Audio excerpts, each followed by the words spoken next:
नमस्कार, आपण पाहतात RK न्यूज।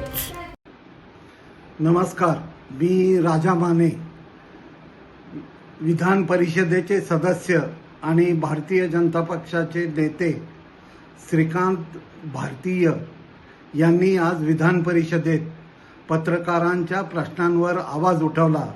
त्याबद्दल मी राज्यातल्या तमाम पत्रकार आणि पत्रकारांच्या संघटनांच्या वतीनं त्यांचं मनापासून आभार मानतो।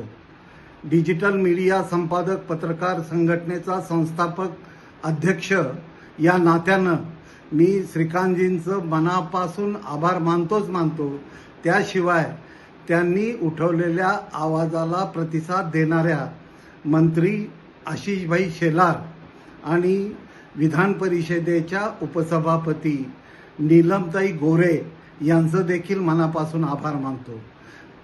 हे आभार मानत असताना मागील काही अधिवेशनांमध्ये पत्रकारांच्या प्रश्नांवर आवाज उठवला गेला, परंतु आवाज उठवल्यानंतर आश्वासनं दिली गेली, पण कृती मात्र झाली नाही। हे कटू सत्य आहे। तर माझं सरकारला विनंती राहील, आशिषजी शेलार आणि श्रीकांत भारतीय यांना देखील विनंती राहील की आपण जे प्रयत्न करतो म्हणून जाहीर केलंय, तर त्याची अंमलबजावणी कशा पद्धतीनं गतीनं होईल यासाठी आपण डोळ्यात तेल घालून आम्हाला मदत करावी। सगळ्यात महत्त्वाचं डिजिटल पत्रकार आणि डिजिटल पत्रकार नक्की कुणाला म्हणायचं याची व्याख्या देखील शासन दरबारी ठरली पाहिजे। त्याशिवाय महाराष्ट्रात जे आज डिजिटल पत्रकारांचं खूप मोठं पीक फोफावलेलं आहे, याला शिस्त लावण्याचं काम, कायद्याच्या चौकटीत बसवण्याचं काम आपणच करू शकता आणि निश्चितपणानं आपण ते कराल। डिजिटल पत्रकाराला अधिकृतपणे पत्रकार म्हणून मान्यता देण्याबरोबरच ज्या ज्येष्ठ पत्रकारांचे सन्मान आणि पेन्शन, ज्याला पेन्शन म्हणतो आपण, ती पेन्शनची अनेक प्रकरणं प्रलंबित आहेत, त्या प्रकरणात देखील आपण लक्ष घालावं।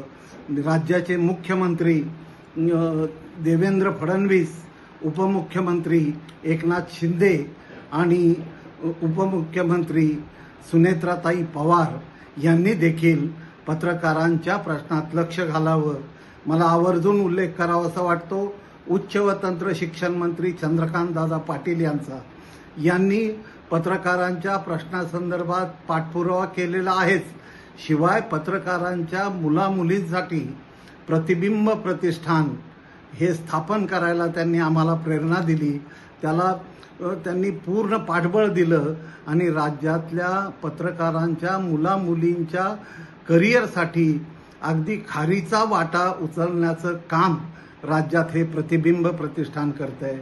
तर सरकारला नव्यानं परत एकदा विनंती, मी श्रीकांत भारतीय यांना विनंती करतो, श्रीकांतजी आपण मनावर घ्या आणि आमचा प्रश्न मार्गी लावा।